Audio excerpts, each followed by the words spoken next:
En el marco de nuestra semana temática, que busca reflexionar sobre el avance de la igualdad jurídica de la mujer, en esta oportunidad contamos con Marianela Ledesma, expresidenta del Tribunal Constitucional del Perú, además de doctora en Derecho y Ciencia Política, constitucionalista, juez y profesora, quien nos ayudará a profundizar y fomentar la reflexión sobre la relación entre el enfoque de género, la justicia y la función jurisdiccional. Hemos hablado de que el reconocimiento normativo de los derechos de la mujer no significa automáticamente que la balanza ya esté equilibrada y que hemos alcanzado finalmente la igualdad de género. Esta problemática es algo que se ha podido ver en el ejercicio de la función jurisdiccional, lo cual se ha intentado neutralizar con el enfoque de género. Es por ello que quisiera comenzar preguntándole, magistrada, ¿qué significa para usted juzgar con perspectiva de género? Ujú. Bueno, primero implica mirar en nuestro entorno y comenzar preguntándonos por qué cuando una mujer hace un mismo trabajo que hace un varón, gana la tercera parte menos del salario de un varón. ¿Por qué cuando se registra el nacimiento de un hijo, el primer apellido que se coloca en la interpretación que se venía haciendo es el del padre y no el de la madre? ¿Por qué en las universidades hay más expositores hombres que mujeres?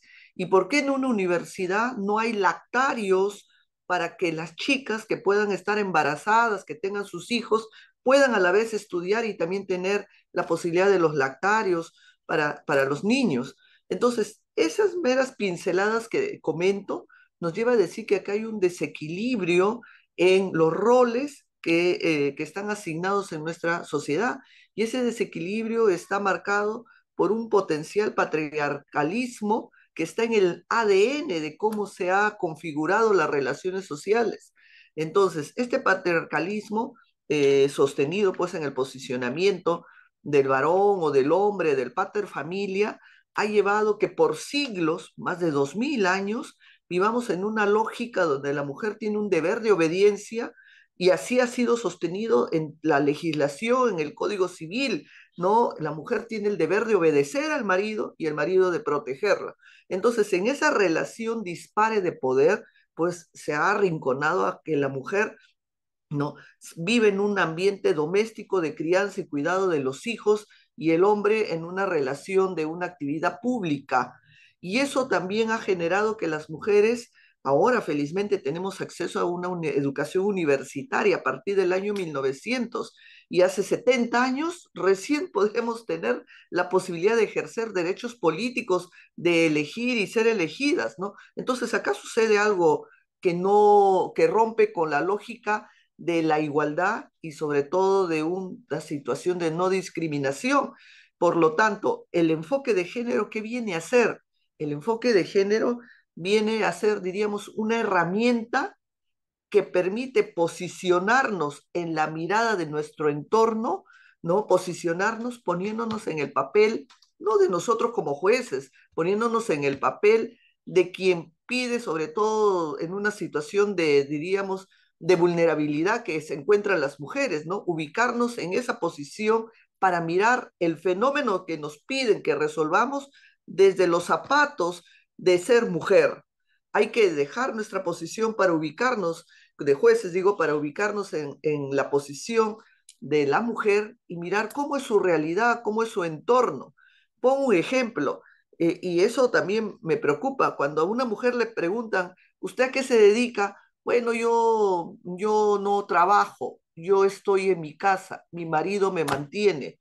Eso es algo que debemos desterrar, porque el trabajo de la casa es un trabajo que debe ser no solo reconocido y también contabilizado y remunerado. Felizmente ya la jurisprudencia de las cortes ya se están asumiendo en los temas de divorcios, se reconoce que el trabajo doméstico que hace una mujer es un trabajo remunerado, pero para llegar ahora a sostener eso han pasado siglos, porque siempre se asumía que el trabajo que hace la mujer en la casa no es remunerado y no es trabajo.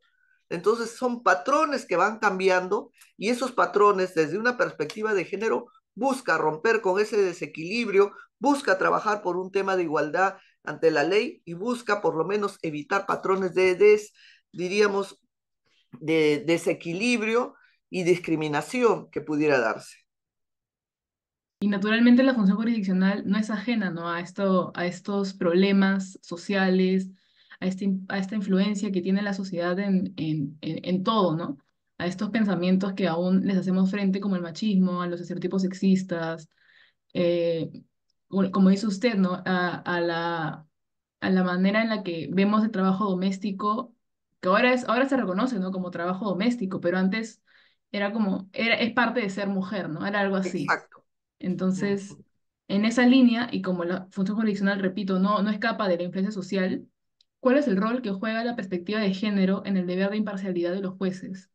Bueno, esta es una pregunta bastante, diría, crucial y actual, porque algunos jueces, cuando van a tomar las decisiones en casos, por ejemplo, vinculados con mujeres, no juzgan en atención de repente a una interpretación que pueda darse de la norma al caso concreto, sino que se antepone a veces estereotipos, prejuicios, creencias, valoraciones personales al caso, ¿no? Entonces, yo siempre he sostenido que cuando un juez decide un caso, tiene que olvidarse de sus favoritismos políticos, sus creencias religiosas, sus ideas, sus ideologías, porque lo que tiene que ver es a la persona y cómo a través del derecho hace realidad lo que está solicitando, de repente un trato no discriminatorio, una situación de reivindicación de derechos. Pero algunos jueces se asumen que son portavoces de algunas ideas religiosas, de algunas ideas políticas, de algunas creencias, ¿no? De algunas ideologías, y lo que hacen es plantar su creencia de cualquier tipo al caso concreto. Entonces, eso es lo que hay que aprender a superar y a decantar en la labor de un juez. El juez no es un vocero de una posición religiosa ni política. El juez es un tercero que ve el caso concreto de un ser humano, al margen que sea hombre o mujer, al que se le tiene que dar una respuesta desde una regla jurídica, que una regla jurídica tiene una valoración que busca, por ejemplo, el tema de la igualdad, por lo tanto, hay que darle una respuesta de ese tipo, pero no una respuesta construida en un parecer religioso, ideológico, político, lo que quieran dar. Tener una respuesta así realmente rompe el marco de ser un juez imparcial, porque no está resolviendo de esa manera, sino bajo las perspectivas personales, personalísimas de cada juez. Uh -huh. De acuerdo. Que se utilicen estereotipos de género, por ejemplo, en la argumentación jurídica, es una cuestión que obviamente imposibilita la imparcialidad en la administración de justicia, ¿no? Entonces Exacto. aparece esta, podríamos decir entonces que aparece esta perspectiva, este enfoque de género a neutralizar esta traba, o mejor dicho, ese sesgo ideológico, que es obviamente subjetivo y que finalmente obstaculiza la objetividad e imparcialidad, que es una característica esencial y principal de la función jurisdiccional, ¿no? Nos hace perder la confianza en las instituciones y finalmente las debilita. Uh -huh. Y también me interesa mucho saber cuál sería la relación entre la perspectiva de género y el principio de igualdad y no discriminación. Bueno, yo le encontraría como un medio fin, ¿no? Porque la perspectiva de género viene a ser casi una herramienta que permite a un operador jurídico, y cuando hablo operador jurídico, no necesariamente debe estar involucrado los jueces, también todos los que forman parte del sistema judicial, fiscales, policía, e incluso también podría decir que es todo el grupo humano, todo el grupo social, que debemos ser conscientes que vivimos en una situación estructuralmente discriminatoria en relación, diríamos, a las mujeres, ¿no? Y por lo tanto, esta herramienta me permite mirar el fenómeno de una manera diferente. ¿Y cómo voy a mirar de este fenómeno mujer de una manera diferente, ¿no? Pues, tendría colocándome en la posición de la persona que viene a pedir una tutela para mirarlo bajo su lógica, bajo su perspectiva, para darle una respuesta. Mira, permíteme decir algo. La labor de los jueces es tan, diríamos, revolucionaria en el avance del derecho, que hace que, según como tú quieras interpretar una norma, pueda generar un avance en el desarrollo social o de repente un retroceso. Pongo el ejemplo.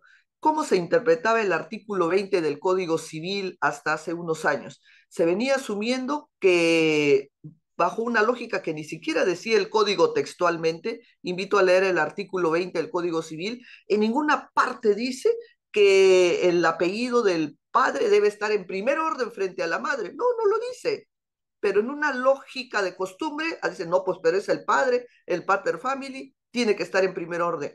Pero es un tema que no era justo por lo siguiente. En un caso que resolvió el Tribunal Constitucional, había un padre que nunca existió, un padre que nunca reconoció a su hija, que la hija siempre vivió con el apellido de su madre, pero cuando el padre decidió reconocerle, tuvo que cambiar la historia y ahora él era el protagonismo el protagonista en sus apellidos. Él ahora ella llevaba el apellido de su papá en primer orden y la de su mamá ya en segundo nivel.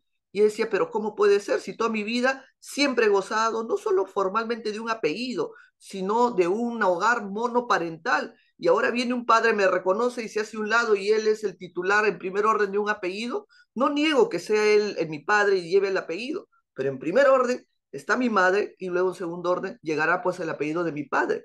Esas discusiones llevaron a que el tribunal dé una interpretación de cómo debe asumirse el artículo 20 en el orden de los apellidos. Aún más, te digo que la afectación de mirar desde una perspectiva de género, también hay que hacerlo a la propia labor del legislador, a la propia labor del legislador, porque hay leyes que también afectan, y no digo solo a las mujeres, también a los hombres, porque si la lógica de la perspectiva de género busca afirmar un principio de igualdad, miren cómo los hombres también son afectados. Pongo el siguiente ejemplo. La ley que permite que las pensiones de viudez, por lo menos hablo de la 2530, la pensión de viudez, cuando una mujer es viuda, puede pedir a la ONP que le traslade la pensión de viudez de su marido. Pero cuando un hombre es viudo, no puede pedir que le trasladen la pensión de viudez de su mujer si es que venía gozando. La mujer sí puede tener una pensión de viudez, el hombre no, porque se asume que la mujer estaba protegida por el marido en esa pensión de viudez, pero no está en la lógica que un hombre pueda tener una protección de una pensión de viudez por su mujer. Entonces, felizmente, esa restricción que se tenía en temas previsionales ha sido superado en un pronunciamiento que también dio el tribunal hace un par de años.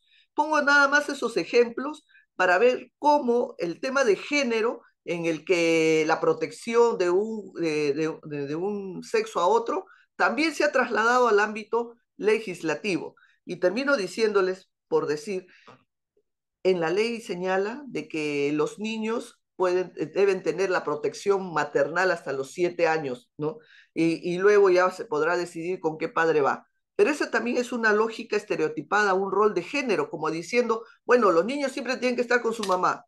Y la pregunta, en casos que hemos visto, y si la madre no es la adecuada, la madre tiene una vida licenciosa, la madre no es un buen referente para cuidar al hijo, ¿por qué hay que asumir que la madre es un buen referente cuando también como todo ser humano no puede ser un buen referente y el padre sería de repente una mejor opción? Entonces, en la lógica del legislador, no, bueno, pero el rol de género, la mamá tiene que estar ahí presente frente al padre. Y yo invito a reflexionar que también podría ser a la inversa, que un padre podría ser un buen referente, inclusive frente a una madre. Entonces, pongo estos tres casos, el orden de los apellidos, en la pensión de viudez del hombre, ¿no? Frente a la mujer, o el tema de la tenencia de una madre, ¿no? Entonces son reglas que están en la norma, en la ley, pero son reglas que tienen un estereotipo, ¿no? En relación al rol de la mujer y del hombre. Muy interesante todo lo que menciona, doctora. Y rescato algo que me gustó mucho que le escuché decir, que es que el juez cuando interpreta derecho puede hacer revolución, ¿no? Puede hacer revolución, hacer algo revolucionario. Y sin embargo, a veces vemos jurisprudencia peruana y nos damos cuenta que muchas veces nos quedamos atrás, ¿no? Y eso también nos hace pensar, ¿no? ¿Cómo podría el Poder Judicial o las instituciones en general desarraigarse de estereotipos de género o creencias tradicionales, ¿no? Que pueden existir en torno a materias de género, ¿no? Que nos involucran como mujeres, como no sé, se me ocurre el aborto o las violaciones sexuales incluso, ¿no? ¿O existen mecanismos que se hayan implementado en el Perú o que estén en proyecto de ser implementados? Bueno, yo pienso que tenemos que partir por no ser unas simples espectadoras de la desigualdad estructural en la que vivimos y sobre todo hablando de mujeres. No ser unas simples espectadoras, sino más bien asumir una posición más activa desde la posición en la que nos ubiquemos, sea de repente como jueces, como ciudadanas o como funcionarios de cualquier nivel. Primera situación, tú lo has dicho y reafirmo, las decisiones jurisdiccionales pueden permitir avanzar en el derecho a pasos agigantados o pueden ser grandes pronunciamientos que nos atan más bien en una posición de atraso en las interpretaciones jurídicas. Bueno, entonces en esa lógica tenemos la posibilidad de ser críticos con esas decisiones judiciales. Ese es un ejercicio constitucional. Todo ciudadano tiene derecho a la crítica de las decisiones judiciales. Y también los medios de comunicación juegan un papel fundamental porque van construyendo corrientes de opinión a favor o en contra de las decisiones que se pueden ir tomando. Desde la propia formación de los jueces también hay que ser conscientes que cuando uno ejerce una labor jurisdiccional, uno debe privilegiar la imparcialidad más que las creencias o las ideas que uno quiera tener personales y trasladar a los casos. Eso no puede darse ni puede admitirse, ¿no? Y además hay que, por ejemplo, en la labor judicial, ya en el ámbito propio de los procesos, hay que ser conscientes que no podemos trasladar una idea de la carga de la prueba, esto es exigir que las víctimas o las personas vulnerables prueben los hechos que alegan, porque están en una situación de casi de imposibilidad para demostrar lo que están señalando. Más aún que muchas veces esas afectaciones se dan en ámbitos privados donde conseguir las pruebas que se piden es caso de exigir una prueba diabólica. Por lo tanto, también hasta en esa situación hay que ser, diríamos, razonables y mirar estos temas desde otra perspectiva para deconstruir lamentablemente lo que se ha construido y se viene sosteniendo por siglos. Y es la labor, tal vez ya de mi generación, que hemos hecho algo por avanzar, la tuya y de las nuevas generaciones que vendrán, porque ya han existido abuelas que por lo menos han ido impulsando estos avances en los derechos, ¿no? Que sea a través de un nuevo plano de socialización en la que las relaciones se horizontalicen y las relaciones de desequilibrio de poder se sigan atenuando, ¿no? Y donde permitamos que un hombre pueda llorar, que una mujer pueda jugar de repente con carritos, donde una mujer no sea una persona dócil, sino con carácter y con liderazgo frente inclusive a un hombre. Y eso es romper estereotipos. Y eso es el reto de las futuras generaciones. Y bueno, por último, para concluir, ¿de qué manera entonces la perspectiva de género contribuye con la idea de justicia? Bueno, considero el solo hecho de ponerme en el zapato del otro, mirar la problemática de esa perspectiva, ponerme en su situación y tratar de sentir qué es lo que está sucediendo con quien viene a pedir por lo menos una tutela, es ya bastante bajo la clásica forma que se miraba que el género no estaba presente. La perspectiva de género nos permite, diríamos, asumir una herramienta que nos permite confrontar ese desequilibrio estructural de más de 2000 años. Pero esas herramientas tienen que realmente estar internalizado en cada operador jurídico. A mí me preocupa a veces cuando hay toda una campaña que dice hay que denunciar la violencia, el maltrato. Y hay personas que han denunciado la violencia y el maltrato y al final no han obtenido buenos resultados, porque quien tenía que dar una respuesta y en todo este sistema judicial, sencillamente los operadores jurídicos no han estado a la altura de dar una respuesta que contenga esta perspectiva de género, que busque pues hacer un tema de buscar un tema de igualdad o no discriminación, ¿no? Y más bien estos operadores jurídicos han trasladado sus propios estereotipos o prejuicios a los casos concretos. Es muy triste, es un caso de una persona en la corte de Ica que fue más bien cuestionada la mujer porque llevaba una truza roja, ¿no? En un tema de violación sexual. ¿Y qué vemos ahí? Una mujer que denuncia haber sido ultrajada y al final los agresores terminan liberados porque bajo el patrón cultural de los jueces, ¿no? Llevar una prenda íntima de color rojo ya es un antecedente de una predisposición a tener relaciones sexuales. ¿Qué estamos haciendo ahí? Estamos juzgando a partir de los prejuicios que tienen estos operadores jurídicos frente a la afectación que ha tenido esta chica, ¿no? Entonces, Esa es la gran deficiencia, lamentablemente, que tiene nuestro sistema judicial y esperemos pues que a través de una autocapacitación, que cada uno tiene que ser responsable de su formación, ¿no? Podamos ir deconstruir estas formas y construir una nueva forma de apreciar estas relaciones, ¿no? Para darles una respuesta, ¿no? Trabajando en un plano más de temas de igualdad y temas de no discriminación, que en el fondo se busca poner en práctica a través de este enfoque de una perspectiva de género. Totalmente de acuerdo con con todo lo que usted ha dicho, doctora. Definitivamente podemos notar un cambio, ¿no? Una evolución en la tolerancia hacia las decisiones judiciales que demuestran, ¿no? Un evidente sesgo ideológico que va en la línea del machismo y todas esas problemáticas que tenemos que enfrentar. Y lo bueno de eso es que ahora más gente toma conocimiento de casos así súper controversiales y que definitivamente atentan contra la igualdad, como es el caso que usted ha mencionado de la truza roja, ¿no? Que Mm, obviamente fue un caso súper sonado, al menos yo recuerdo ver en redes sociales a compañeros o compañeras compartiendo esa noticia, porque fue una noticia finalmente, por el escandaloso que fue. Entonces, lo importante ahora es eso, ¿no? Que tomemos participación, que rechacemos abiertamente ese tipo de decisiones judiciales que afectan finalmente a todos como mujeres y creo que a la sociedad en general, ¿no? la sociedad en general. Y permíteme decir que en ese caso de la Truza Roja participaron en ese colegiado mujeres. Y quiero decirte que en el tema del enfoque de género, ¿no? Es un tema que no está involucrado solo las mujeres, sino también los hombres. Hay hombres que tienen una perspectiva muy abierta, que inclusive mujeres que tienen una perspectiva más conservadora y más cerrada frente al tema.